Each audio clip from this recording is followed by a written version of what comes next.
What's up, everyone? We're back here on Mythic Conversations. It's been a hot minute since I've been here. I took a couple weeks off, took a little vacation to really super northwest Montana.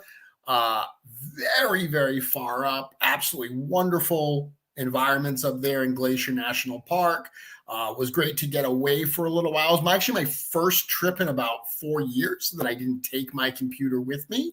So needless to say, I was excited once I was back to get right back into the swing of things, because there's a lot of cool stuff that's been happening. We had the test shot sales. That actually happened the week before I left. But there was a test shot sale that happened while I was away. Silver Knights arrived and those started shipping. So a lot of cool stuff. And of course, I knew that when I got back, that Friday was going to get to drop a Figure Obscura teaser. We had what has traditionally been our fall Figure Obscura. We did it a little bit earlier this year than we have in past years, because to be honest, you never know what to expect from Figure Obscura. Just when you think you know the pattern or you know what's coming, we're going to surprise you. But we did drop a brand new Figure Obscura. Of course, we are talking about the Jersey Devil, the first ever cryptid in the Figure Obscura line. So, like we do with every single Figure Obscura drop, we are here tonight on Mythic Conversations talking about this new release. And joining me to do that is none other than Eric Treadaway. Eric, hello. Thank you so much. Thank you for having me. It's like, it's only a few times a year that we get to do, this particular show. So it's always exciting when that time rolls around again. And yeah, like you said, it's a little earlier in the season than past fall drops, but that's okay. And I love that it's become, we talk about it being part of the tradition, and it's so funny because Figure Obscura feels like it's such a well-oiled machine, and it is, but I love how much of it happened organically. We talk about this probably almost with every drop, how, the Dork Lair doing the reviews, the teaser on the day before. These are all things that we never sat down and said, this is what we're going to do. We did it, and it worked so well that it kind of was like another layer onto what has become the Figure Obscura kind of rollout process. And that of course ends or includes this show here on Mythic Conversations. We've been fortunate that we've been able to get together after quite a few of the drops. I maybe Krampus and Headless Horseman might have been the only two that we didn't do this, because I know we did it certainly for Father Christmas Fall. I guess that is the case. Yeah. I mean, which for me, it just strikes me as strange as, how many figures we actually have under our belt at this point, how many years this has been going for, because it with so few figures, it still feels very new and very fresh. Yep. But it's, it's become an established line at this point. And that, like you said, like you're talking about, like all, the traditions that go along with the release are established and, a well-known part of the event now. I will say that there is one thing that I am very disappointed about with this release. I'm very disappointed that I didn't realize that it was our 12th release and we didn't find a way to cram another one in before it. Because part of the lore of the Jersey Devil is that it's the 13th child of Mother Leeds. We were so close to this being the 13th Figure Obscura. Now, are you counting No Anubis and Bastet separately? Yes, so I'm counting them separately, but I'm not counting retailer versions as unique figures. Like every one of them counts for one. So there's one Headless Horseman, not two, even though there are two versions of the Headless Horseman. But I did include both Anubis and Bastet because they are individual characters, individual figures, and even individual packages. So we'll include the retailer program as a release. Okay. And then we're set. We're back. We're set. Back to where you want to be. Back to where, there we go. Well, one thing we talk about on the Figure Obscura drop shows, or these shows, I should say, all the time is the list.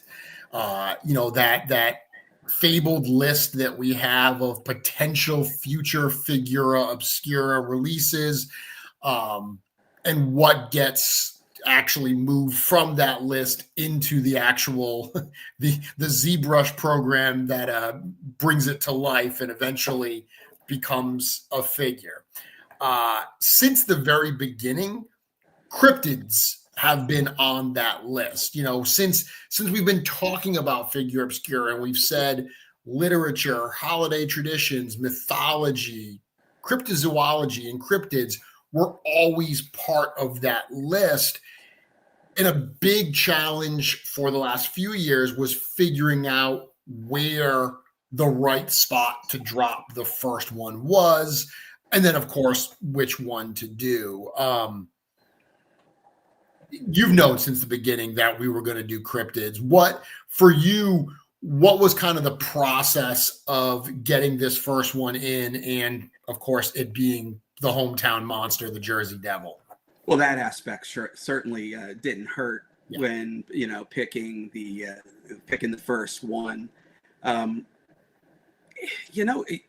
That's an interesting road that this one's taken, because cryptids have been on the list since the very beginning. I mean, and even I think back to Krampus, although Krampus is not a cryptid, like that figure even feels a bit cryptid-like to me. Like the design of it has, some similar elements and similar look. So for me, like the template of the line, like really lent itself to cryptids from day one. Yeah. But it was also something that was so heavily asked for early on. We didn't want to jump to it immediately, because part of the fun for us is keeping the line unpredictable, and also I like, as we saw with a lot of the comments and a lot of the requests once we showed this, once we let the first one loose, I suspected we would be getting a lot of requests for more, and cryptids are such it's such a strong like subgenre of types of characters that we could do here, that I don't know, I wasn't sure if we wanted to uncork that just yet early on, especially before we established what Figura could be, because we knew like the type of variety and the type of subject matter that we wanted to tackle. And I was also just fearful, like if we did a cryptid early on, that the line could have been just pegged as a cryptid line. Yeah. Which it's certainly, it's not. It's part of it, but not what it is. Well, and we struggled with that early on with the holiday aspect. Because there was a point where everyone was like, they're going to do the Easter Bunny, they're going to do a leprechaun, and neither of the Easter Bunny's not on the list. I'm going to just spoil everyone's hopes right now.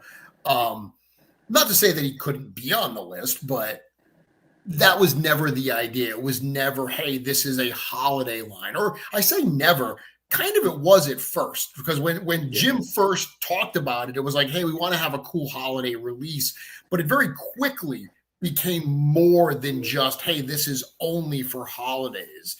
But because of the nature of Krampus, Headless Horseman, Father Christmas, very early on, we had to fight against, in marketing, we had to fight against that perception that it is a holiday line. So I see exactly what you're saying there, that we wanted to make sure we didn't kind of set expectations improperly. But yeah, I mean, cryptids, there's so many to choose from, and it's been one of those things that people have requested for a long time. But one of the things that I always found very interesting is you have people requesting cryptids, but then everyone seems to have kind of their own favorite cryptid, like whether it's a hometown connection or whether it's some other reason. So we see a lot of requests for Bigfoot and Mothman and the Loch Ness Monster. And,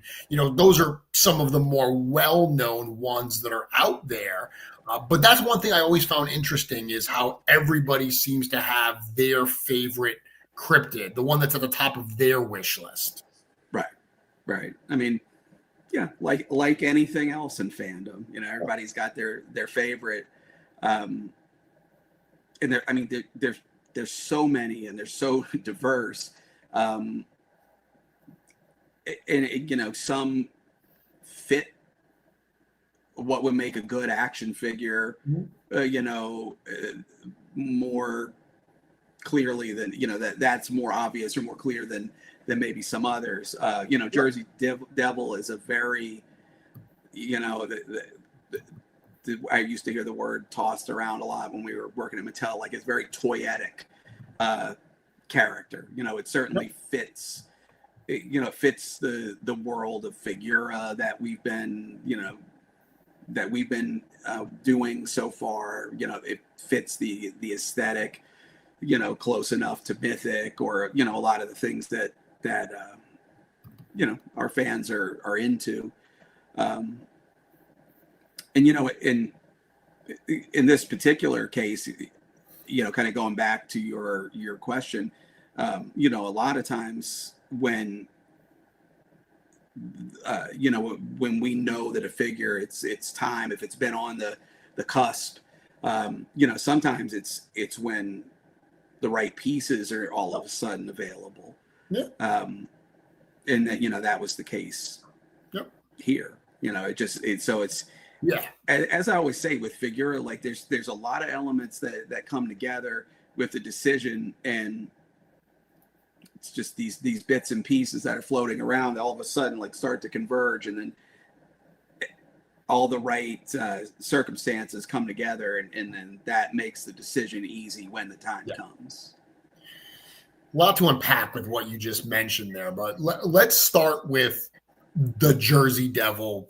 That creature, that character, or however you want to refer to it. It is a character that I mentioned: Loch Ness Monster, Bigfoot, Mothman. Those are probably some of the most popular cryptids. Jersey Devil is one that we, especially the members of the studio in New Jersey, are very familiar with. But similar to like what happened when we did Mask of the Red Death and Edgar Allan Poe, I grew up reading Edgar Allan Poe. He's got a connection to Providence, Rhode Island, and so forth. But it was surprising to me when like our friends from overseas, from like the Euro Legions podcast and so forth, were very unfamiliar with Edgar Allan Poe. And I think we see a little bit of that here with the Jersey Devil as well. He is a popular cryptid, but he hasn't reached the level of widespread, kind of recognition as, say, a Bigfoot. What you see here on the screen on the left, that is the most famous depiction of the Jersey Devil. It is from a 1909 newspaper clipping where that was an artist's rendition of someone's eyewitness account. And if you've ever seen this, it is a really wacky looking character. It's incredibly spindly legs, a neck that's almost giraffe-like, and then the head has been described as horse-like or goat-like, and this one here is just very goofy kind of looking. So tell us a little bit about starting with this most famous illustration, as well as the other descriptions and stuff that you saw, and how that kind of led you to your design for this particular character. Yeah, this was a very like a different case, I felt like, than some of the other figuras, in that I don't know, thinking back to Ghost of Christmas Past, there have been so many renditions of that character over the years. There's been illustrations, stage plays, musicals, animated versions, Muppets versions, a little bit of everything there. And so on a piece like that, it was about looking at the original text,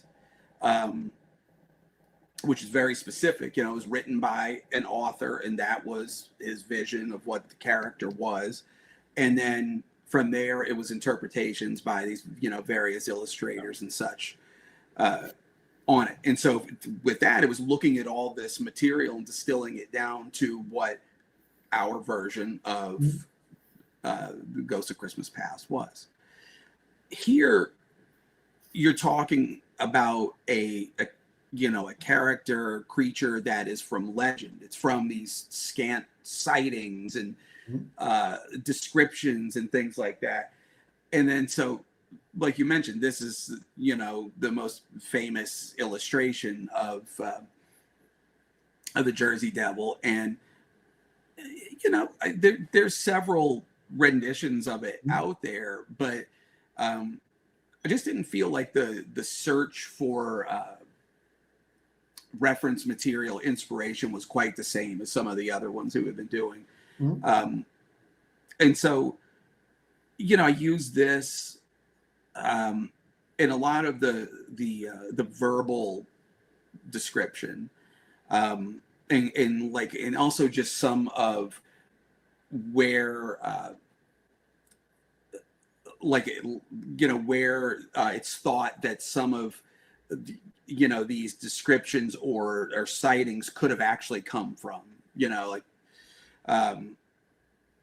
and so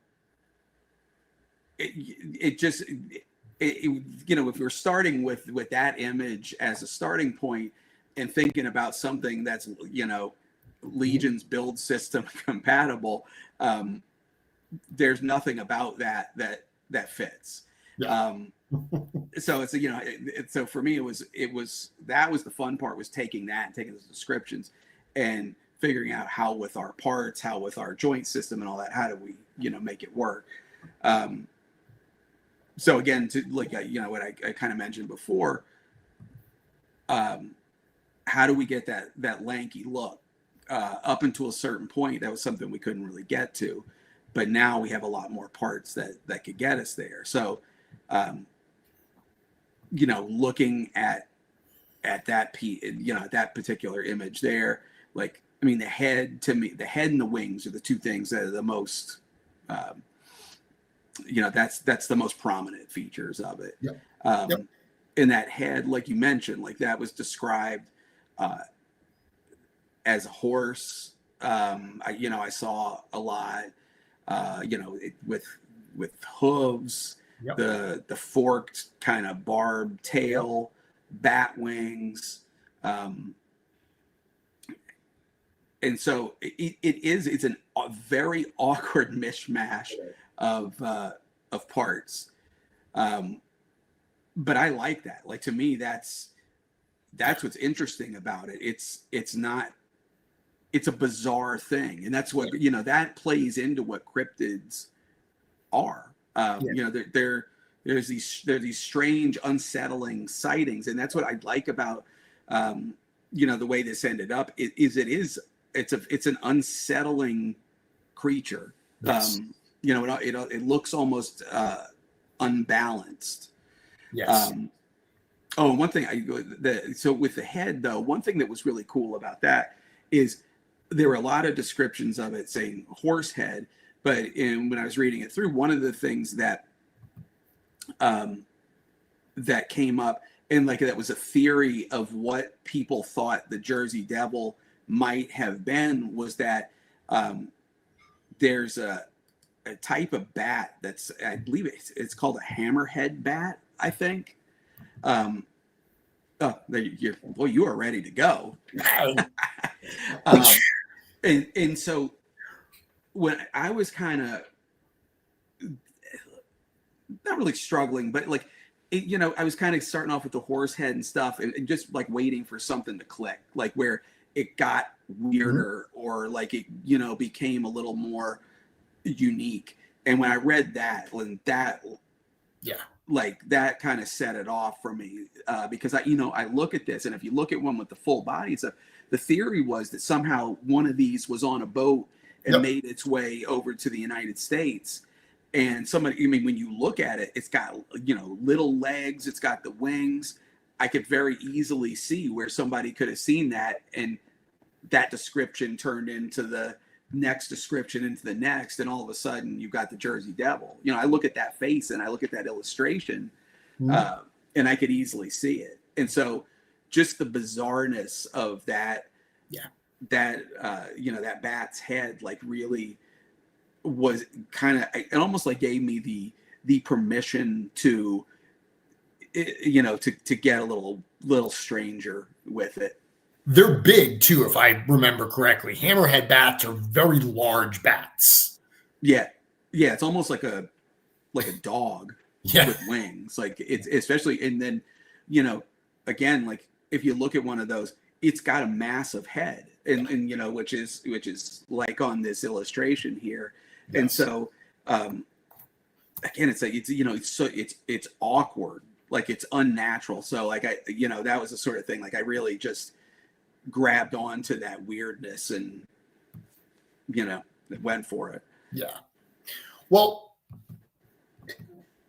that's the inspiration for it, but you mentioned also about kind of having the right parts, and there's a point where sometimes we have to hold something off because we don't have the parts in the library that we're ready to use,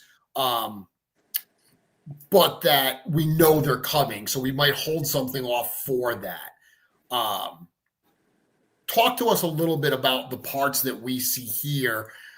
There's certainly some new parts. There's some parts that were in the library, but there's a number of parts that, even though they've been done for the library, we're seeing them in hand for the first time.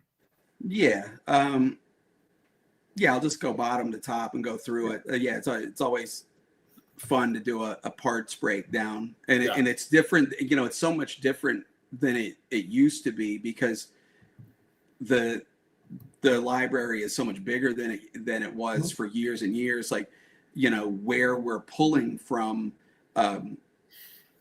is so varied compared to compared to those old days. I mean, we got Mythic, we've got Cosmic, we've got Figura. This figure has parts from all three of those in it.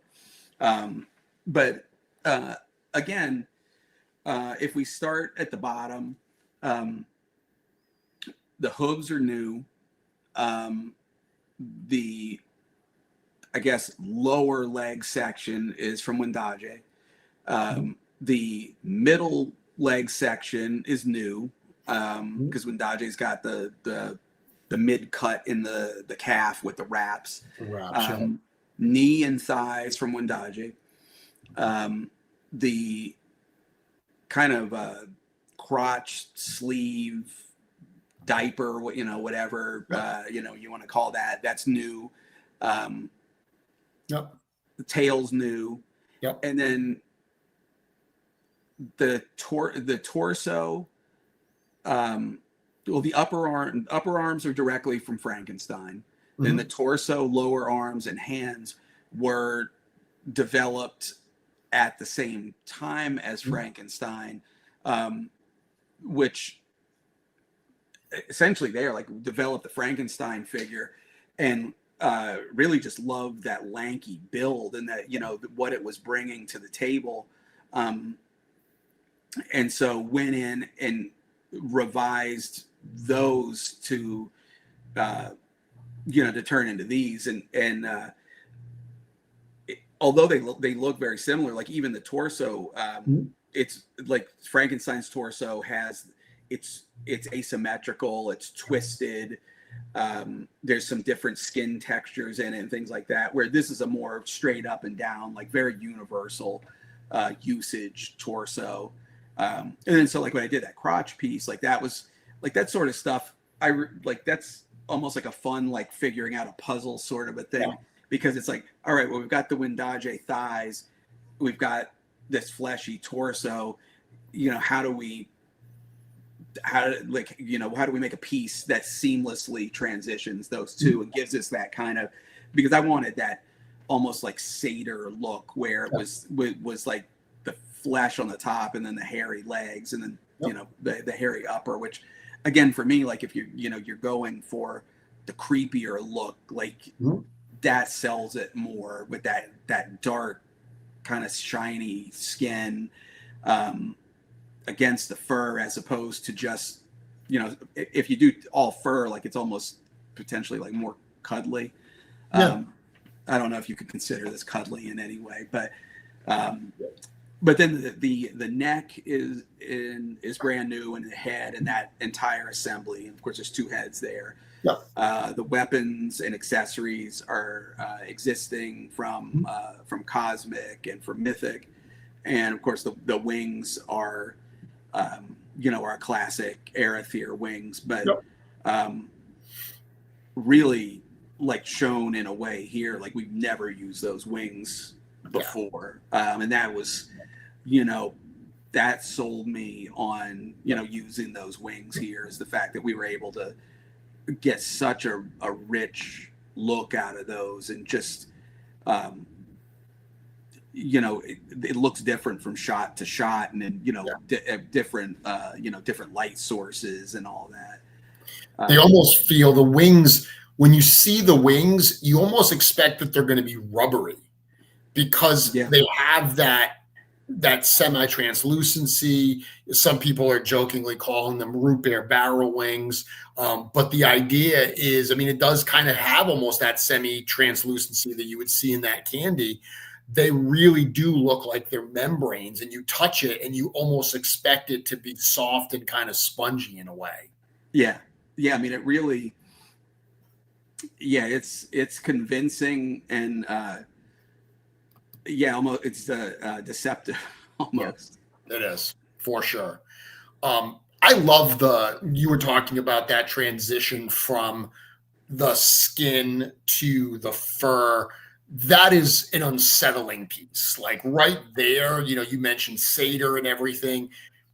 That, I think, is one of the parts that sells that unsettling aspect, along with the really oversized head with like the big furry neck. Those proportions, it gives it a really unnatural type of silhouette that, again, if you look at that original art of the Jersey Devil, there's some differences here to make it work really well in action figure form. But I feel that the creepy, unnatural shapes of that original description are captured here in the figure as well.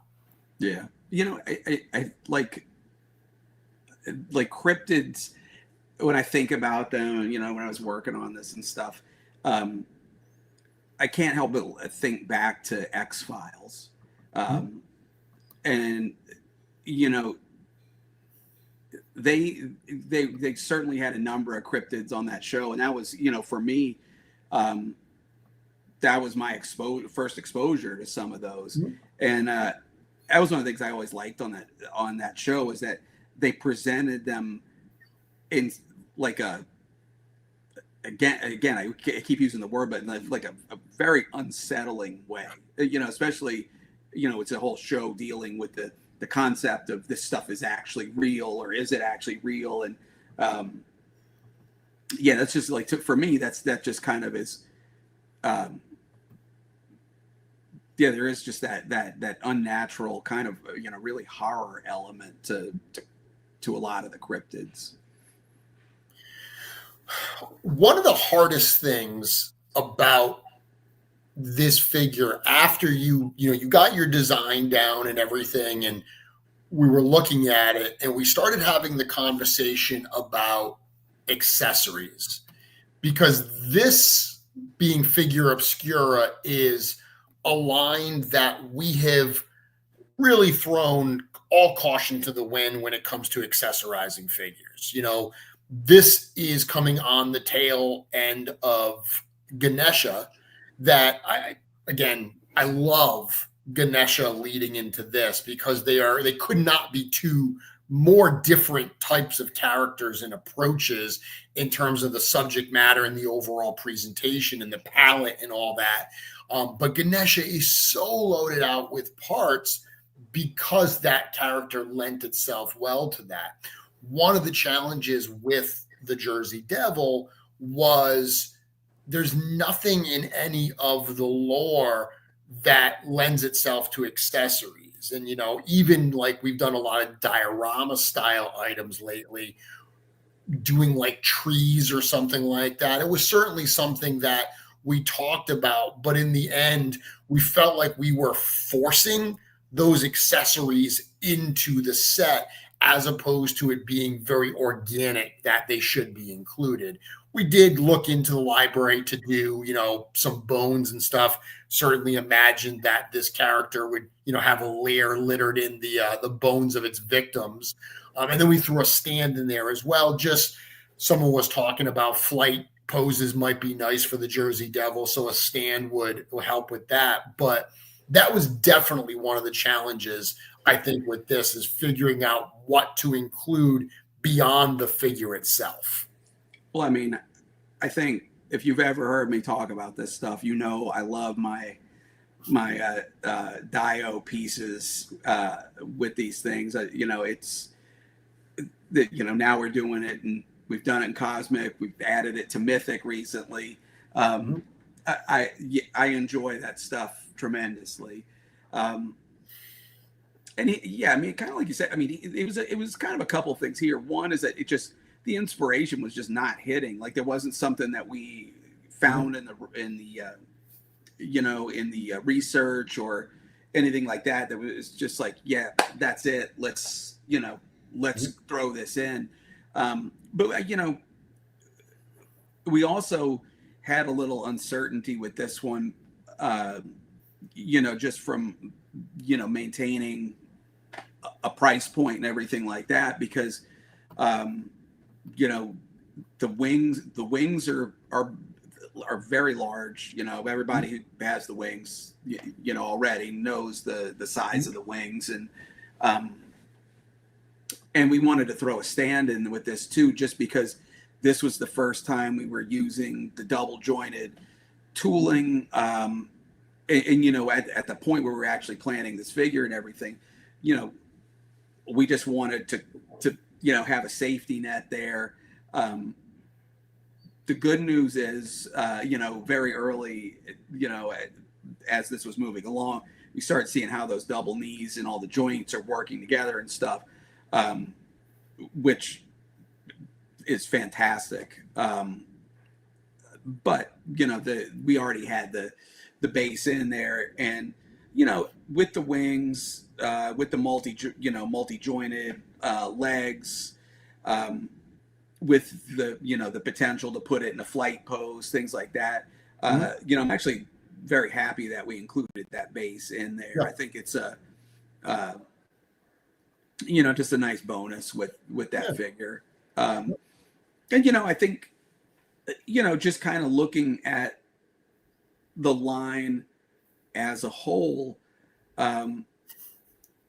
we've had a lot of figures recently where that dio piece really makes a lot of sense for a particular figure, but it's not the standard for the line either. You look back, Krampus, Headless Horseman, Monkey King, even like a lot, accessories there, but not a dio piece. No. And so I never, much like a lot of this line, I never want to squeeze something in just for the sake of squeezing it in. Here, the focus was on the figure. Jersey Devil, such a strong character and kind of a simple character compared, you mentioned Ganesh, or I just mentioned Monkey King. Like those are characters with like these ornate outfits and stuff. This one, the simplicity of it is a lot of the appeal. It's almost like a walking silhouette or shadow. So it's and again, of course, it is part of that that unpredictability too. Like you don't know if it's going to be a soft goods figure, if it's going to be a Dio figure, if it's going to be big, small, who knows.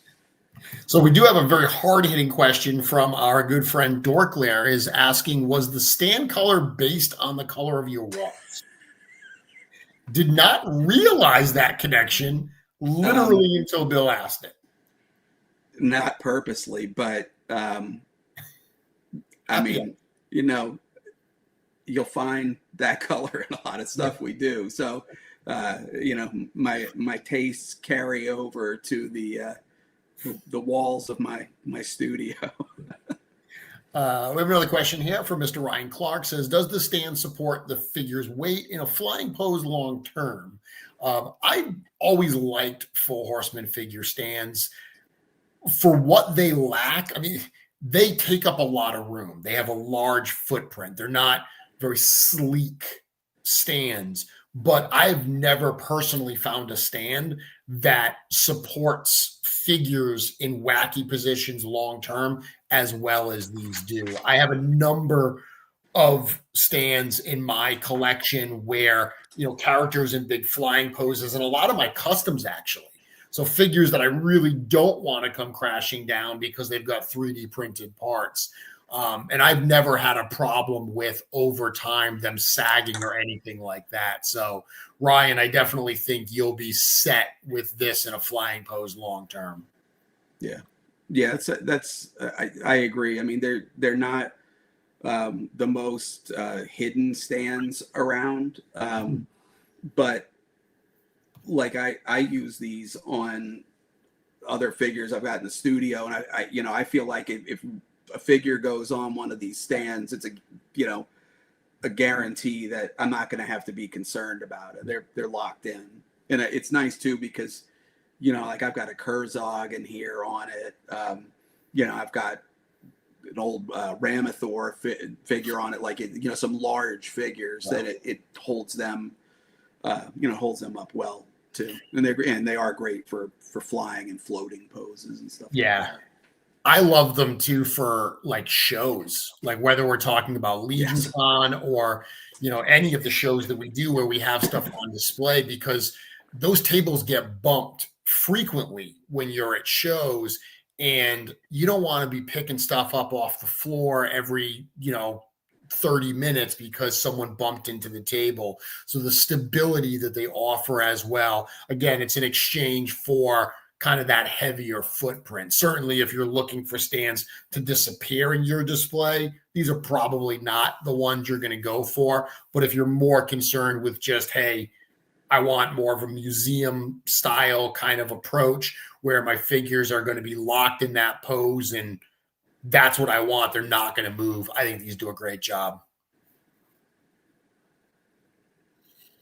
Looking at one of the wonderful photos we have here that Trevor took, once again, talk about the kind of the hallmarks of a Figure Obscura drop. Trevor doing that photograph and capturing this character. I mentioned earlier being in his lair littered with skulls, and he threw some skulls in there from the Mythic Legions line, some skeleton parts, but really kind of shows you a potential scene for this creature from the Pine Barrens. Yeah. I mean, and this is always like, that's one of the things I'm always excited about with Figura is, generally on a character, we get a single environmental shot from Trevor. On Figura, we get an entire little set of pictures. So like I enjoy seeing like him putting the figures in different environments, and I don't know, just it's a just an abundance of goodness when we start seeing the Trevor shots for this stuff. Yep. Yeah, I love it. It's something that I do whenever Trevor is shooting a lot of stuff. Like, so in this case, he's not shooting a lot of things, but he's taking a lot of shots because, like you just said, he's going to do multiple environment shots. When he's doing, a full mythic or cosmic wave, we get an environment shot for every character plus turns, but we also get, 5 or 6 or 7 figures. So I love that because it becomes one of the things I do every morning, where every morning I wake up and I go to Dropbox and I check to see if Trevor uploaded any new photos. And specifically with Figure Obscura, a lot of times when I see something new, I'll download it and then immediately send it to you. And it's become one of those things that I get really excited for, because we've talked about this, that there's this point where we can't talk to anybody about this. Like, our circle of people we can share our excitement with is so incredibly limited until we reveal it. So any little bit of being able to share a photo and talk about it is very welcome at those early stages of this process. Yeah. One thing I just noticed on that, like that shot shows off the range of motion on the knees. Oh yeah. Well, so that's a nice little teaser for folks. Sure. Yeah, you see it here. This was the first shot that we shared with the reveals, kind of that. We've got that teaser that goes up on Friday. Then on Saturday, this was the first shot. And this was actually, I think, the first environment shot Trevor did for this particular one. Kind of this misty type look at the creature. It's got the more passive, for lack of a better term, head on it as well. But again, you kind of see that left leg there, how it really, the combination of the double knee and then the added little bit, it's got that added bit on the ankle that's extra articulation points, and it really allows you to get some very cool poses with those legs. Yeah. I mean, just now that we've actually had some of the different 3.0 test shots, mm-hmm. and now production in the studio, it's it's all working really well, but it's a lot of fun. Like, yeah. It's the posing possibilities. I don't know. It's it's a new dimension for the line. You can just push those, especially on like a figure like this, where there's it's not an armor piece and it's anatomy. Mm-hmm. To be able to get those deep bends in the knees, and so we've had some other pieces around with the the butterflies and the mid waists and stuff like that. Like, it's all working well, and yeah, I mean, just, I don't know, just getting those little extra bits of gesture and stuff. I think people are going to enjoy it when they get it in hand. For sure. One of the comments I saw a lot of people make is, looking at this particular figure really made people start wondering what a new Krampus would look like. And it's very interesting because you mentioned earlier, you said Krampus felt at this point like a Figura light because of the treatment of it. And that's where Figura was in those earliest days, where it was like, hey, we're going to add a couple new pieces, but we're going to use a full mythic body. And to that point, Krampus is wearing armor. I mean, but the line as a whole, for years, every figure had some kind of armor. The waist, the construction of that waist required that waist armor piece to kind of close that up. And the first time we saw a solution to not using an armored waist was with the Ghost of Christmas Past from the Figura line, where we had that little kind of almost looks like underwear, but that piece that covers that essential gap. And then we see it here as well. And I think that's a good thing to point out is, we're not seeing compromises on this Jersey Devil where we had to use armored parts because that's what we had available. And this is one of really our first figures that really has no armor of any kind on it. This is a purely organic character, which I think is a very cool spot to be at in the line, not only for Figura, but knowing that Figura so often becomes a springboard for other things we can do in Mythic and Cosmic as well. That's actually a very interesting point. Like, I know that that's something that I, have been working toward as we've been building pieces up. But yeah, this might be the first one that's like fully clothing and armor free. Yeah, because you've got a figure like Marley. Marley has no armor on, right, but he's fully clothed. It's not. Right. Even the zombies. You look at the zombies and they've got waist armor and stuff, or Mask of the Red Death. Mask of the Red Death has the wraps around its waist and stuff. This is the first one that I can remember that is really purely organic. Yeah, that's pretty cool. Yeah, I mean, we slowly been getting there for forever. You had the armored lower leg, the from mid forearm down, actually even hands and feet. Like early on, it was all like those, like even like the fact that we didn't have flesh hands and like bare feet, like that was a long time before. Long time coming, yeah. So I mean, this is a long way from those early days. So Eric, we do have someone calling us out. Well, not calling us out. That would be the wrong way to say it. But someone pointing out that Skeleton Legion Builder 2, if you count no flesh also. So yeah, I mean, that's a good point. The Skeleton Legion Builder 2, or I mean, Maxilius came with a lot of stuff on him, but you could strip him down to be the pure skeleton. Yeah. I guess that in a different way would be the first fully unarmored figure we've done. Good point. Yeah. Then I mean, but even that one's a great, example of the same thing. Like early on, we could make a skeleton with very few skeletal parts, and then slowly, skeleton hands, skeleton feet, to the point where, like now we've made it to where, you look at like those graveyard skeletons, you got a pack of just skeletons. Yeah. So it's, just speaks to just how much expansion we've been able to do on the line, like how far, we've been able to come over the years, which is amazing. It's, it just allows us on our end to do so much more than, with those parts at our disposal. Without a doubt. So changing gears a little bit, one of the other aspects that Figure Obscura is always known for is the art that comes as part of this. And interestingly, this particular Figure Obscura was a bit of a change for us when it came to the art, because up until this particular release, Nate Barch had done every single piece of art for the Figure Obscura releases.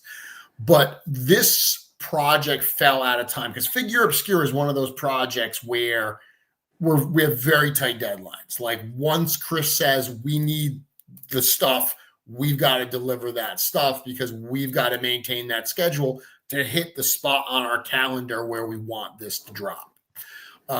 So Nate had a couple other projects that he needed to get done.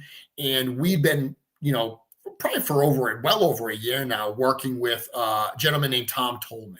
Tom's been doing a bunch of art for us. He actually did the inside panel on the Ganesha release. Did a bunch of stuff on the Necro wave as well. But this was one where Nate did some concept art. Nate actually did do like the straight up Jersey Devil portrait that you see on the t-shirt and sweatshirt. And then Tom did the rest of the art here. So that was very cool to kind of sit back and see Tom do some work and Nate kind of art direct that. And the two of them together kind of put together this approach and this art here, some of which you see right here. We've got the box itself that's in the center. I just mentioned that t-shirt and sweatshirt. Those are available, of course, from Retro Rags Limited. And then we've got the mug and the pin set there. That pin set has art. The front shot was art done by Nate. The side view was Tom. And then interestingly, that actually pin art was drawn by Pat Busey of the Glios community. So 3 different artists have their hands in that pin set there. Yeah, this is, there's another aspect of Figura that's always just really adds to the release is the fact that we've, it's a multiple aspects here, actually. I mean, because it's, it's decked out in art on the package, where it's, we get to tell some of the story with it. We get to depict different scenes from, whether it be a story or legend or whatever. Yeah, I mean, it's been great pulling Tom into the fold because it's just gotten to the point where there's too much art for Nate to handle. It's just been the nature of things. So Tom's been able to come in and lend his talents to us, and when you get this box in hand, like it's going to speak for itself. Like he did some great things with this, and then to be able to take the art that Tom does, that Nate does, and then pull it into the pins, the shirts, the mugs. It's just it all comes together to make Figura what it is. It makes that Figura drop so special. Yeah, it's funny because I'll admit when we first started talking about, because there was that point where we said, okay, we've got to assign something to Tom. Nate can't do all of this. And when the idea of the Jersey Devil going to Tom got brought up, I initially was like kind of against it. And that wasn't a knock on Tom. It was me genuinely being like, no, I love Figure Obscura, like this combination of, Eric's doing the sculpting and creating the figure and all of this, and I'm writing all this content and Nate's doing the art. It's something that we had since the first one that I wrote something for was Headless Horseman. So since the second release, that's been the process. And I love it. I love it so much that I was almost hesitant for somebody else to kind of step into that role. And what I ended up loving about Tom's art is it's different than Nate's, but it still felt very Figure Obscura. Like it really felt like it wasn't, you see this in comics sometimes or whatever, where they change artists and it's such a dramatic change that you got to get used to that change. I felt like if we didn't tell people this wasn't Nate who painted this, I don't know that people would readily have noticed that. So it felt like it was distinctly Tom, but he understood the assignment and did such a great job of capturing that Figure Obscura feel. Yeah, I mean, absolutely. I mean, Nate has been so much part of the brand and so associated with the visual identity of of all of all the lines we're doing, but, specifically there could be, again, because there's so much art with Figura and it's so art forward, it was a little bit nerve wracking to just the idea of taking Nate off of it or having him splitting art duties or whatever. Yeah. And so, when we realized it was a need, like it wasn't something where we just wanted to pull somebody in. Like we asked Nate to bring somebody in because it had to be somebody that, that Nate could work with, could speak the same creative language, and Nate had known Tom for years, and I feel like I always say like Nate for me is easy to work with when we're working on art because he he will pick up where I leave off, and I feel like when he's working with Tom, it's very much the same way. Like those guys,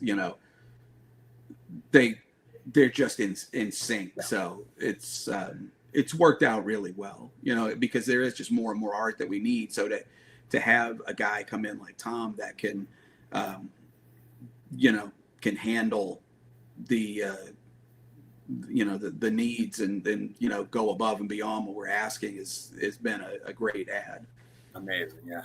And I mean, we should also note as we're talking about Nate that today is actually Nate's birthday. That's so right. Happy birthday, Nate. I'm sure he's not watching this live. He's hopefully out with family enjoying his birthday. But if you catch on the replay crew, Nate, happy birthday. Indeed, happy birthday. Staying on the topic of art, without a doubt, as cool as all this art is, this piece was the piece of art that just totally blew me away. And this particular one, it's funny. What you're actually seeing is the original box insert. It got bigger because towards the end of the process, we realized that the Jersey Devil was so big, it wouldn't actually fit in a standard Figure Obscura box.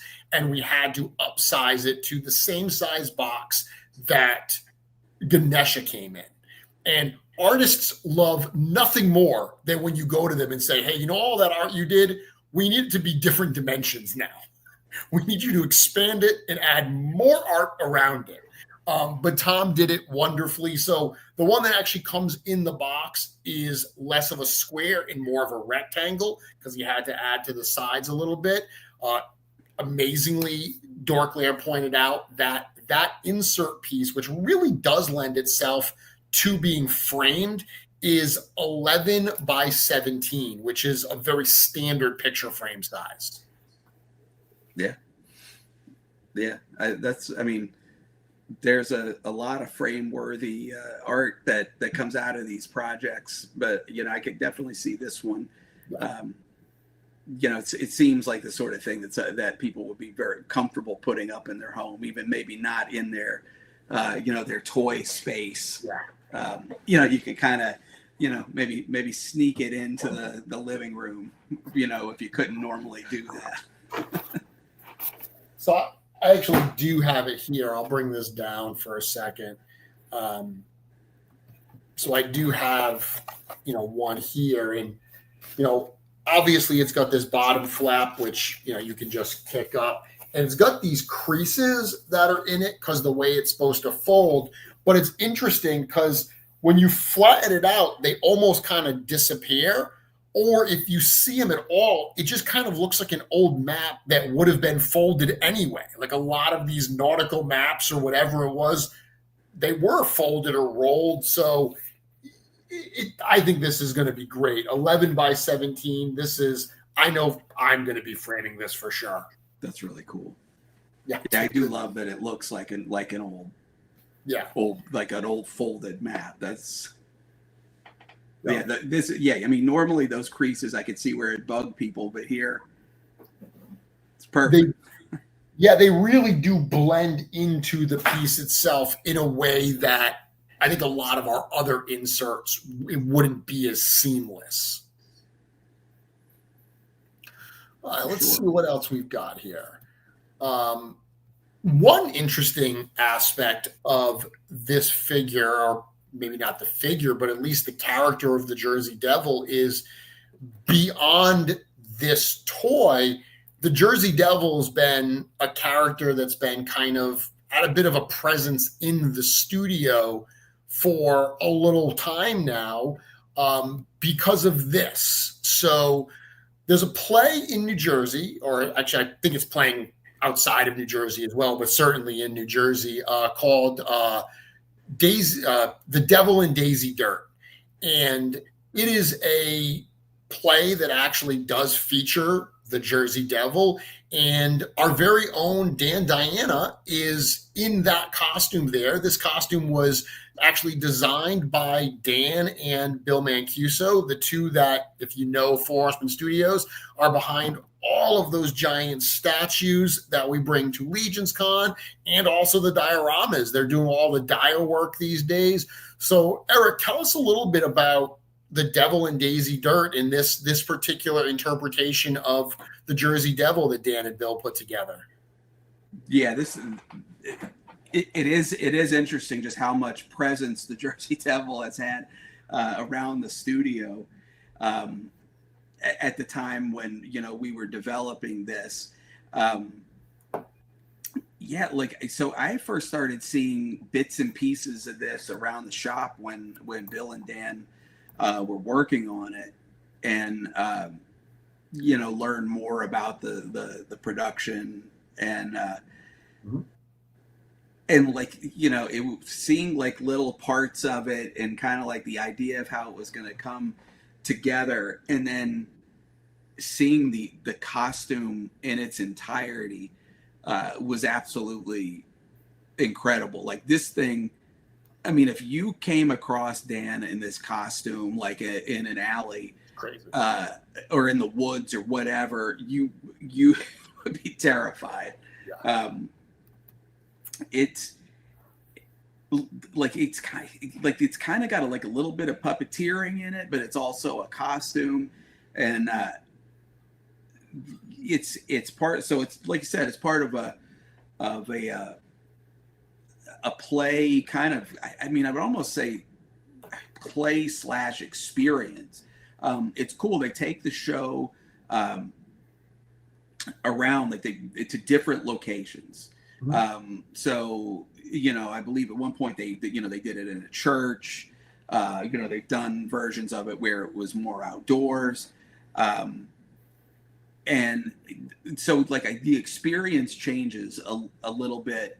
When I went and saw it, it was in a pretty small room, so it was a very intimate experience.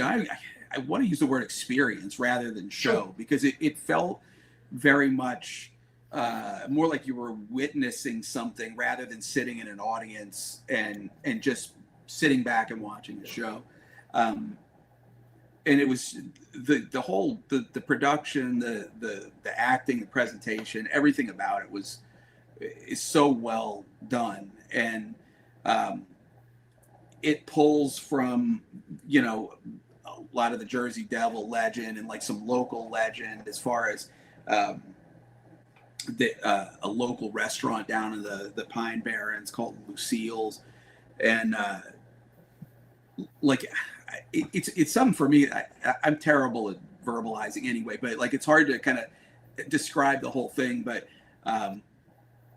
very, very cool though, and this costume, seeing it, actually, but Dan perform it and be part of the storytelling, everything.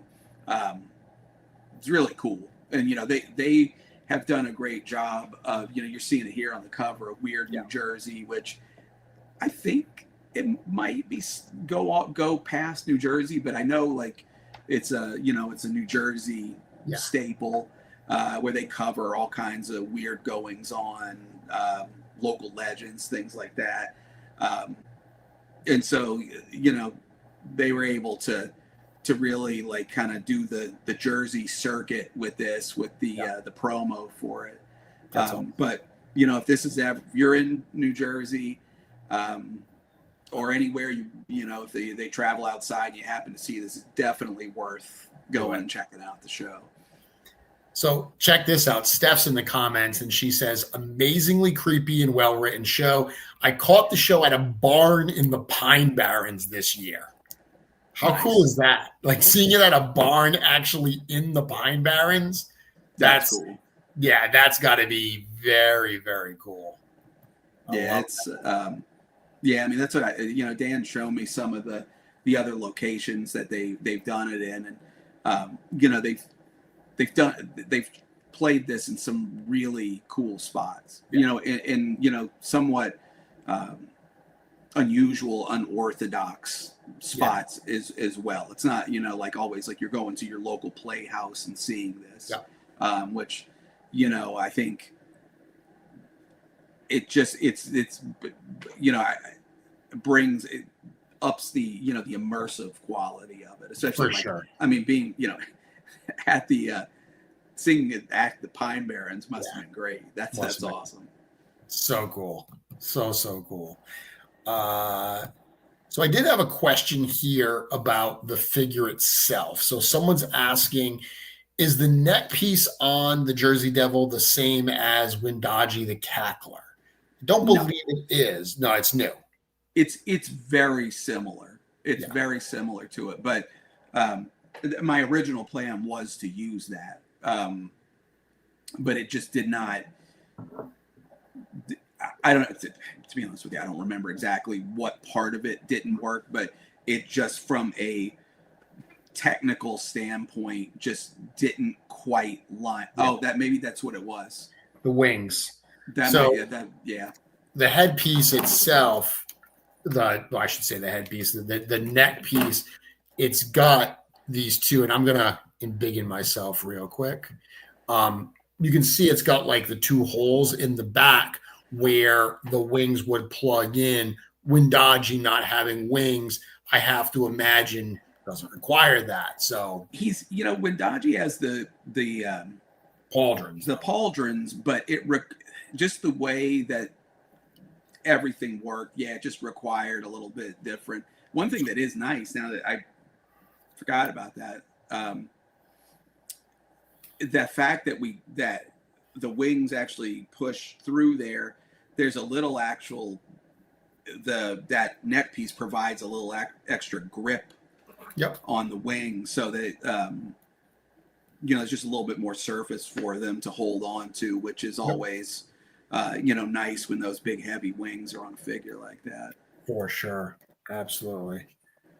Bill, I know in his review kind of kicked the wings back like that to get that, that kind of portrait there with the wings and back. And it's, yeah.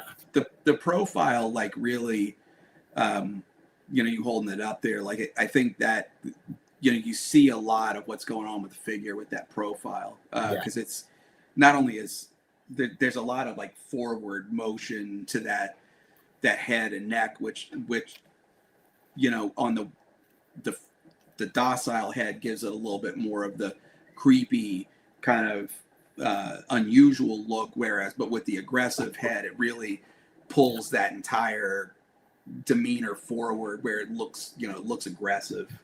Yeah. And this is another example. We've spoken about this a few different times recently with some different figures where, as opposed to creating a figure with an articulated jaw to really get the most out of the sculptural details, two different heads, two different expressions. So it's not just a hinged jaw that opens, but you were able to really treat that whole face and the nose area, how it would look in this kind of, growling. There's a lot of the descriptions of the Jersey Devil talk about it screaming, which you look at this head and is it a roar? Is it a howl or whatever? The concept of it screaming, just that word scream, it's so chilling just thinking about that, being in the darkness of the Pine Barrens and hearing this thing screaming. Yeah, again, I just keep going, going back to these words like unnatural. Like it's just, hearing like, I don't know, roar, I think more like, oh, it's like, what is a mountain lion roaring or tiger or something like that. But like I picture with, like on this, like something more otherworldly that like you wouldn't even know how to place it or what to do with a noise like that. And like like you said, it again, the no, not just doing an articulated jaw, but just so that the idea of this, that like just pushing the expression so much further than a hinged jaw would do. Yeah, that's, again, like I said, we've talked about that recently. Windaji is another example. We're talking about some parts shared with Windaji or not shared. He's another character. And I've loved that approach, the fact that we get those extra heads. And it's interestingly, because you talked earlier about it took us a while to get bare hands into the line and stuff like that, or unarmored parts in this particular case. Even that was a long time request that I know you were excited to finally be able to get in, is not only alternate heads, but alternate expressions. Because early on, a lot of the figures came with two heads, but they were like, I think about a character like Orn Steelhide. Orn had two distinctly different heads. It wasn't like the same head in two different poses, two different expressions. So we've seen a lot more of that recently, where it's clearly the same character, but at different moments in time. And I think that gives so many more display options for people in their displays.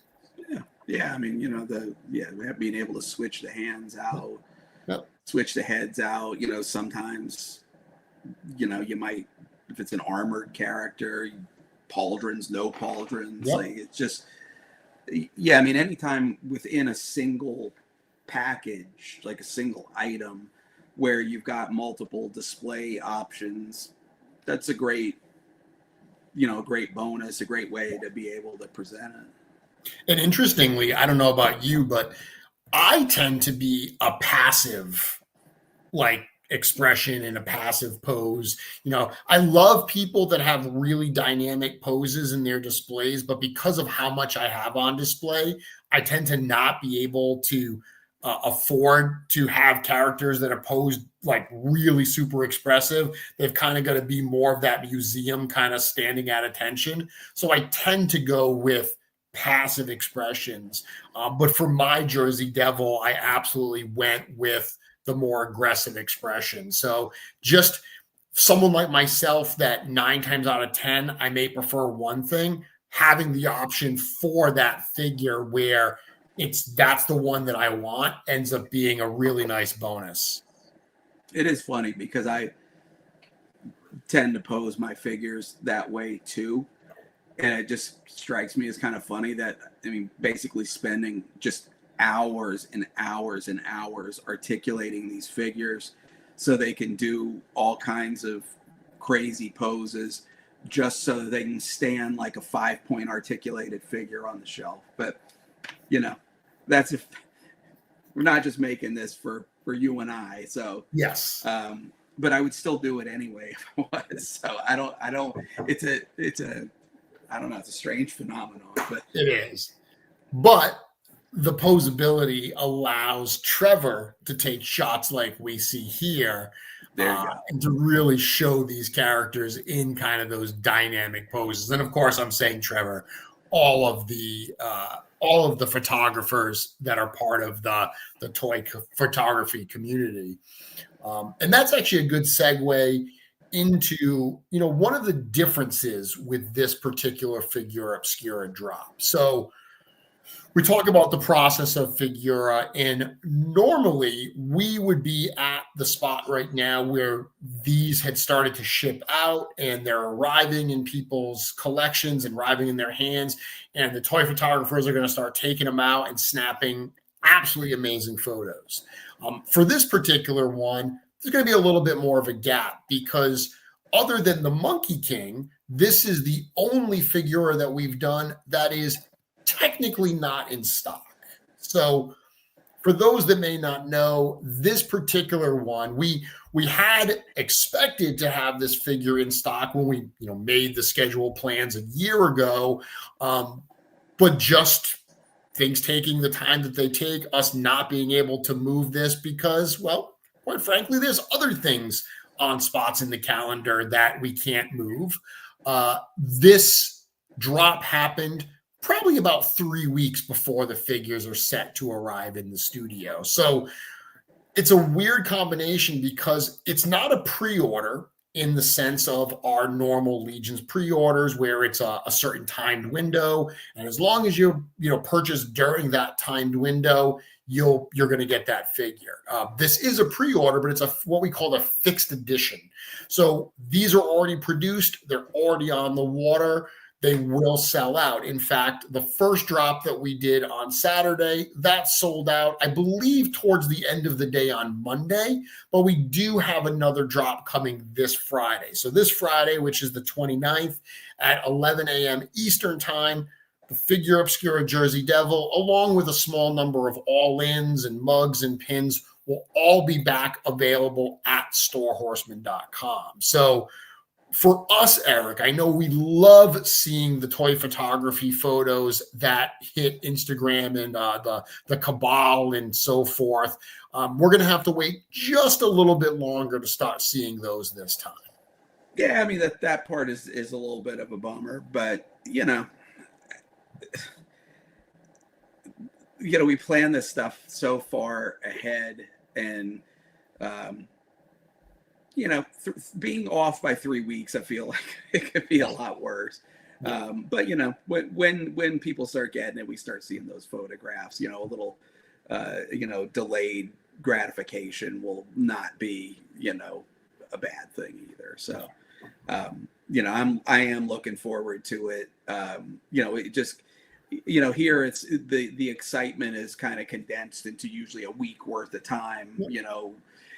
It'll just kind of give us a second go round when that stuff starts hitting and people start posting. Yeah, it's without revealing too much, the news cycle is going to shift a little bit. We're going to be talking about some other stuff, and then before you know it, the Jersey Devil is going to come right back at you. He's going to start shipping. All those photos are going to start hitting, and we're going to remember again, oh, that's right.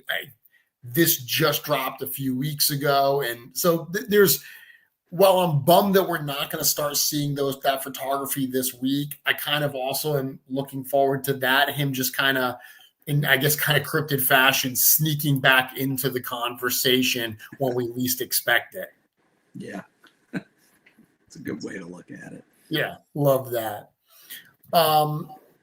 So a lot of other stuff happening. Silver Knights are shipping. I've been sharing some Legions con art. There's a lot of stuff going on, but so much that we could be talking about, trying to stay focused on the Jersey Devil. Are there any other, aspects of this particular figure that, you found challenging or interesting that we want to talk about tonight?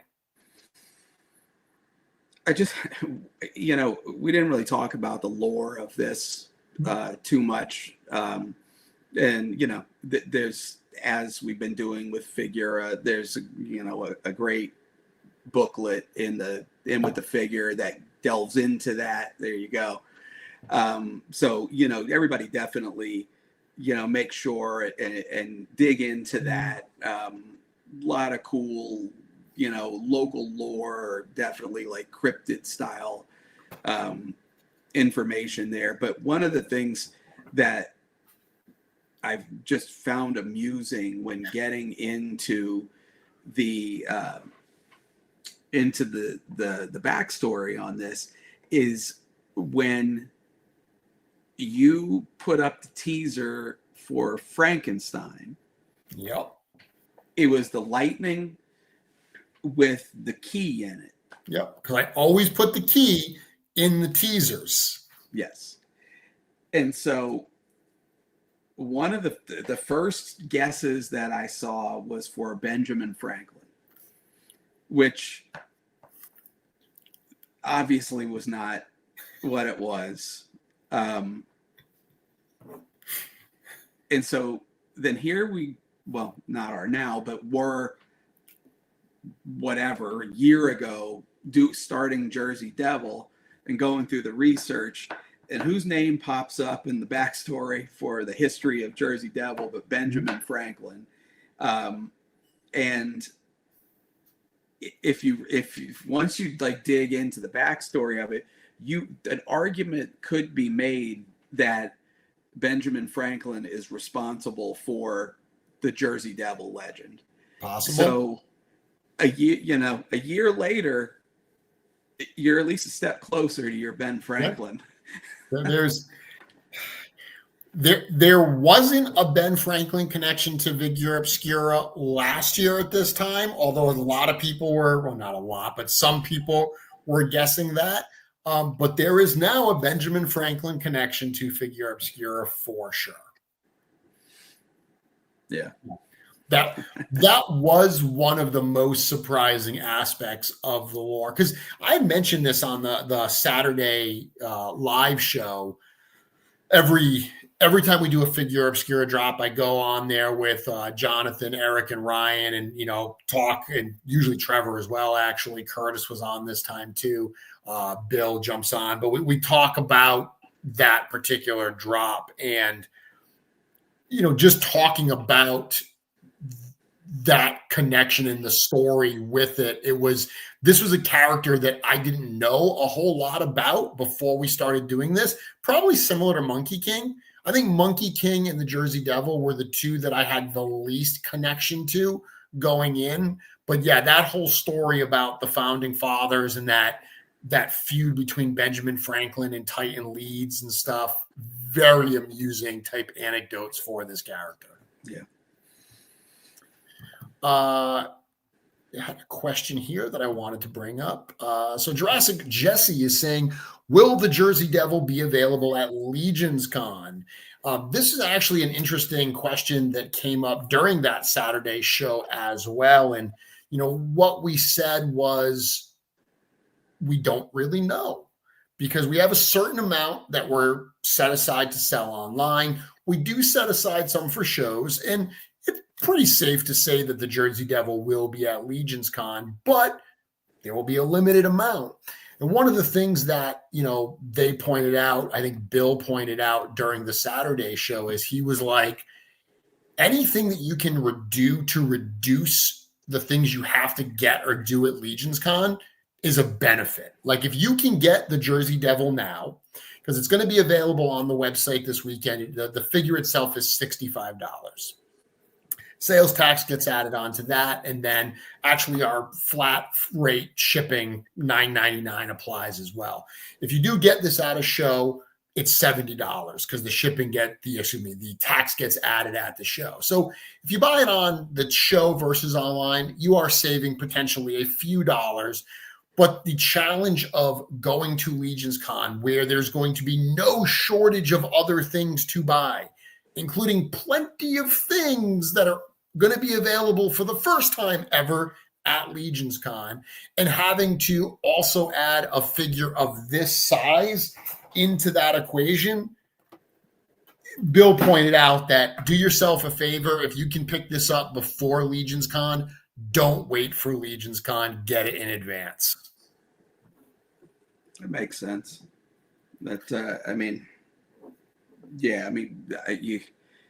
You end up walking away from a show like that with things that you didn't even expect to walk away with. So, lightening your load ahead of time is not a bad thing. And that, I just think about the amount of stuff that we have at, the Four Horsemen store and everything, and, the Armory experience and the Legions Con exclusives. That's not to say all of the other exhibitors that are going to be there with lots of really, really cool stuff. So yeah, Legions Con there's no shortage of temptations, no shortage of things that are going to attack your wallet. So anything you can get in advance will certainly lighten the load from Legions Con. With that, we are about 5 minutes left. I think we got a few minutes, Eric, that we can answer a question or two before we call it an evening. Sure. So if anyone has any questions, certainly about the Jersey Devil figure, that would be great, but we can potentially take some other questions as well. Thomas is mentioning, I ship a case of figures back each year. Don't need this to take the place of a few more exclusives. Absolutely. Dustin saying, I'm driving my Suburban, so I have all the space that I need. Challenge accepted.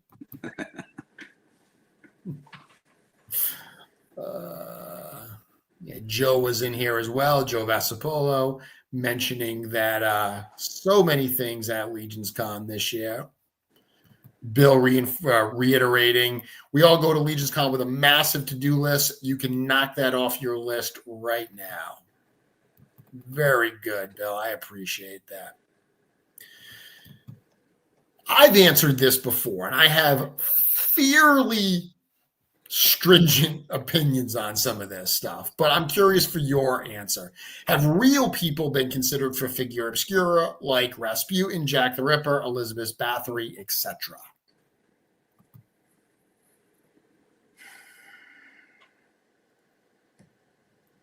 I mean, I'm just trying to think through like our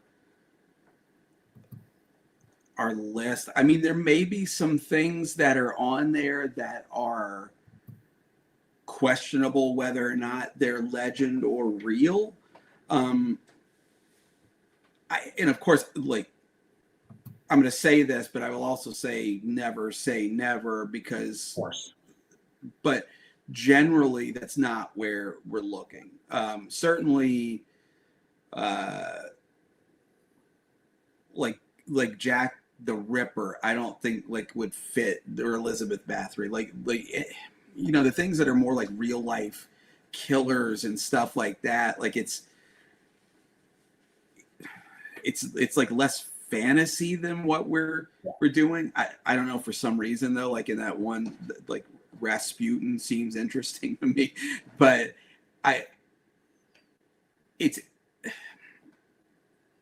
yeah, I mean, I like, again, I would never say never, but it's not really the type of stuff that we're looking at. I think what it kind of is that it's not fantastical enough.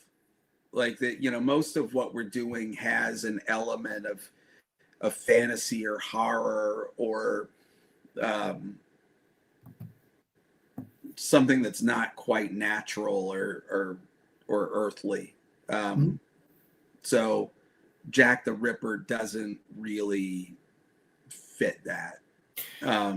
Yeah. So I bet, again, it could take a turn in a different direction at some point.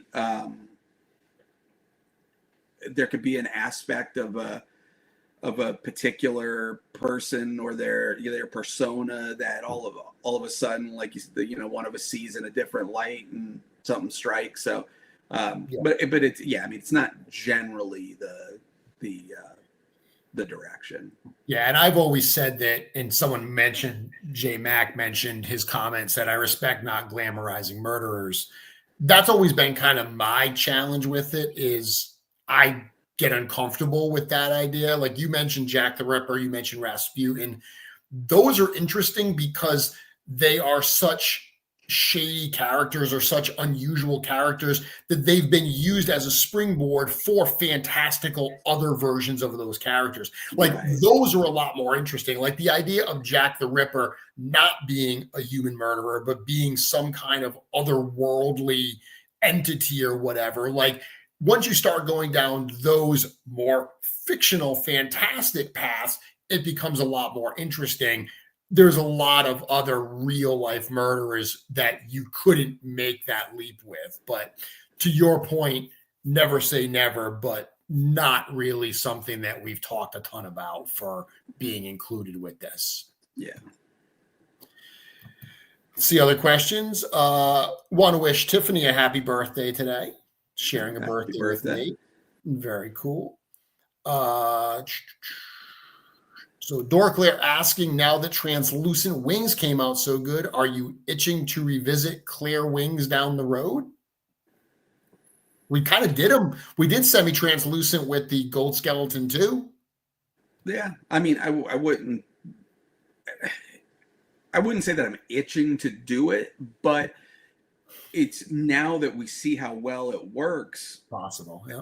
There's a more likely that it find its way in, or we would think twice about doing an opaque wing on a particular character. It's an interesting one. Someone asking if we'd ever consider selling directly from the factory in China to international buyers. Not really, because our factory is equipped to make toys. They're not really selling them direct to consumer for us. So it's kind of a square peg in a round hole type situation. Certainly, we understand the challenges with shipping internationally. This particular commenter is in Australia. We do have a wonderful retailer actually in Australia called Melbourne Coin. So I would suggest that you check them out to see if they might be able to help you out. So I guess the answer is no, we're not looking to have our factory sell directly to other places like that, but we do continue to work with retailers all across the world. There are going to be some items like the Jersey Devil in question here that are our Store Horseman exclusive, and for those, we do ship worldwide. So, Eric, a lot of people just asking about if we're going to do certain figures and everything. I think that's the point where we kind of say we're going to call it a night, because we're not going to answer exactly which ones we're going to do or not do. That's something that we have to keep secret for the future. I'll say to at least one of those questions, yes. Yes. Okay. Which one? Eric, thank you so much for joining me this evening. You know what? We should do this again very soon. We should be on this show together. I don't know, very soon. You know what? I'll come to you next time. That sounds like a lot of fun. Okay. So and not pre-planned at all, Jeremy. Not pre-planned at all. Everybody, we'll be back next week. And I don't know what we'll be talking about next week, but tune in and I guarantee you it is going to be a mythic conversation. Thanks, everyone. We'll talk to you soon.